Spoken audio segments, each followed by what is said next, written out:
Alors ce forum s'inscrit dans le cadre de la deuxième édition de l'Africa Tour. L'Africa Tour est une initiative lancée par Casablanca Finance City Authority pour rapprocher les opérateurs économiques des opportunités sur le continent africain en allant sur le terrain à la rencontre des autorités, des ministères, mais également de partenaires potentiels qui peuvent co-porter des projets communs d'investissement à travers l'ensemble des secteurs et des pans de l'économie. Nous sommes une zone économique spéciale lancée par Sa Majesté le Roi Mohamed VI, que Dieu l'assiste, qui vise à faire de Casa Finance City un véhicule de co-investissement vers le continent africain. Donc nous sommes une base de domiciliation de grands acteurs internationaux dans le cadre du financement de l'économie, mais aussi des opérateurs dans les infrastructures, dans les services non financiers, et également dans le trading international.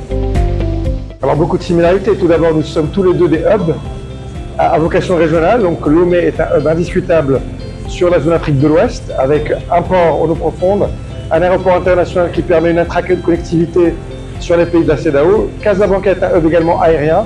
Nous avons également un hub portuaire au nord de la Méditerranée qui permet une connectivité maritime internationale. Donc beaucoup de similarités, des tailles d'économie, je dirais moyennes à intermédiaires, qui font qu'on a été obligé très tôt dans l'histoire de nos pays à s'internationaliser, à chercher des structures et des infrastructures qui permettent de servir des grands sous-ensembles et pas simplement nos territoires nationaux. Le deuxième élément, c'est que nous avons tous les deux un climat des affaires qui est jugé parmi les meilleurs sur le continent, ce qui permet aux investisseurs de s'installer, de créer des entités et d'opérer localement en toute quiétude, sans avoir à se soucier de la capacité à rapatrier leurs profits et leurs revenus, également à avoir affaire à des contraintes et des challenges juridiques et administratifs locaux. Cela s'inscrit également dans le cadre d'un partenariat politique plus large, où le Royaume du Maroc et la République du Togo sont partenaires depuis plus d'une trentaine d'années à travers l'ensemble de l'action diplomatique que mène le Royaume sur le continent, mais également ce que fait le Togo au niveau de la sous-région. Donc on s'inscrit dans une dynamique politique et économique qui est déjà là. À la simple différence, c'est que nous souhaitons amener les opérateurs sur le terrain et pas seulement partager des présentations et des pitchs qui ne rapportent pas à la réalité des conditions économiques locales. Alors le Togo peut bénéficier déjà de l'intérêt des investisseurs marocains. Nos investisseurs ont quand même l'expertise et l'expérience de faire des levées de fonds à leur propre compte, pour leurs propres projets, mais également pour les projets qu'ils déploient à l'international.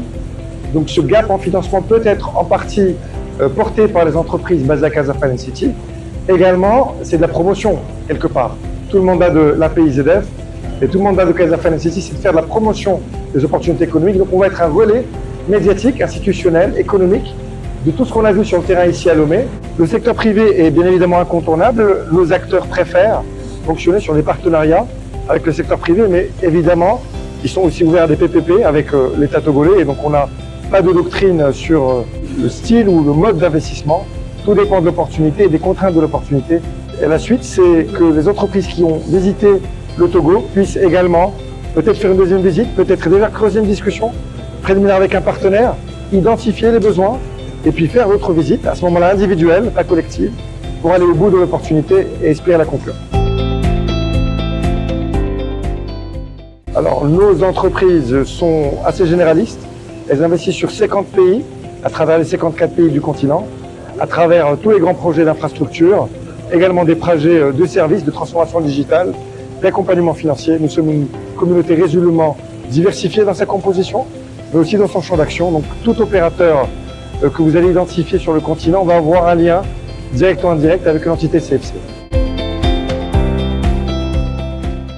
Alors nos partenariats fonctionnent aussi dans l'autre sens, c'est-à-dire que nous sommes totalement disposés à accompagner des grands groupes togolais qui souhaitent s'internationaliser à la fois vers le nord de l'Afrique, mais aussi vers l'Europe méditerranéenne, de venir s'installer chez nous. Et chez nous, il y a un guichet unique, il y a une offre fiscale qui permet également à ces opérateurs-là d'opérer dans des conditions optimales. Et il y a une connexion aux opportunités. Ce qu'on fait dans le sens Maroc-Togo, on peut aussi le faire dans le sens Togo-Maroc, pour les grands groupes togolais à la recherche d'autres marchés au-delà de la CEDEAO.